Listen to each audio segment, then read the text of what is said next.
জলবায়ু সংকট মোকাবেলায় আঞ্চলিক ও বিশ্ব নেতাদের একসাথে কাজ করার আহ্বান জানিয়েছেন অন্তর্বর্তী সরকারের প্রধান উপদেষ্টা ডক্টর মোহাম্মদ ইউনূস। সোমবার জাতিসংঘের এশিয়া ও প্রশান্ত মহাসাগরীয় অঞ্চলের অর্থনৈতিক ও সামাজিক কমিশন সম্মেলনে অনলাইনে যুক্ত হয়ে এই আহ্বান জানান তিনি। এই সরকার দায়িত্ব নিয়ে একটা ভঙ্গুর অর্থনীতি থেকে বাংলাদেশকে টেনে তুলেছেন বলেও জানান প্রধান উপদেষ্টা। আরও জানাচ্ছেন মোহন ইসলাম। ব্যাংককে জাতিসংঘের এশিয়া ও প্রশান্ত মহাসাগরীয় অঞ্চলের অর্থনৈতিক ও সামাজিক কমিশন সম্মেলনে যোগ দিয়েছে বাংলাদেশের একটি প্রতিনিধি দল। সম্মেলনে ভিডিও বার্তার মাধ্যমে বাংলাদেশের অবস্থান তুলে ধরেন প্রধান উপদেষ্টা ডক্টর মোহাম্মদ ইউনূস। তিনি বলেন, স্বৈরাচারী সরকারের ধ্বংস করে দেওয়া অর্থনীতিকে টেনে তুলেছে অন্তর্বর্তী সরকার। একটি স্বৈরাচারী সরকারের ভেঙে দেওয়া অর্থনীতিকে টেনে তুলছি। বিভিন্ন সংস্কার কার্যক্রম শুরু করেছি অর্থনীতিকে শৃঙ্খলায় আনতে। বিভিন্ন দিক দিয়ে আমরা সফল, বিশেষ করে মূল্যস্ফীতি কমানো, প্রবাসী আয়ের পরিমাণ বাড়ানোর দিক দিয়ে।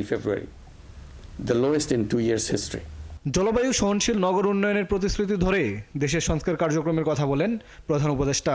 জানান, জলবায়ু সংকট মোকাবেলায় নেওয়া নানা পদক্ষেপের কথা।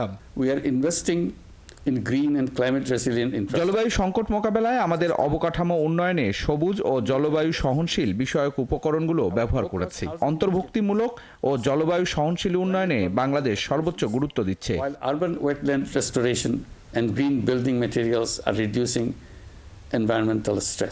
জলবায়ু পরিবর্তনের কারণে বন্যা, জলোচ্ছ্বাসের মতো দুর্যোগ ঘটছে।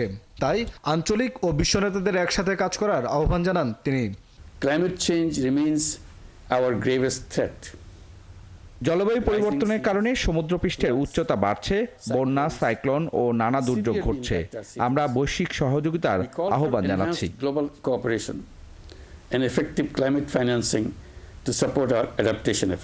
সামাজিক ব্যবসার মাধ্যমে গ্রামীণ সমাজের মতো নগর অঞ্চলেও দারিদ্র্য বিমোচনের ব্যবস্থা গ্রহণের আহ্বান জানান প্রধান উপদেষ্টা।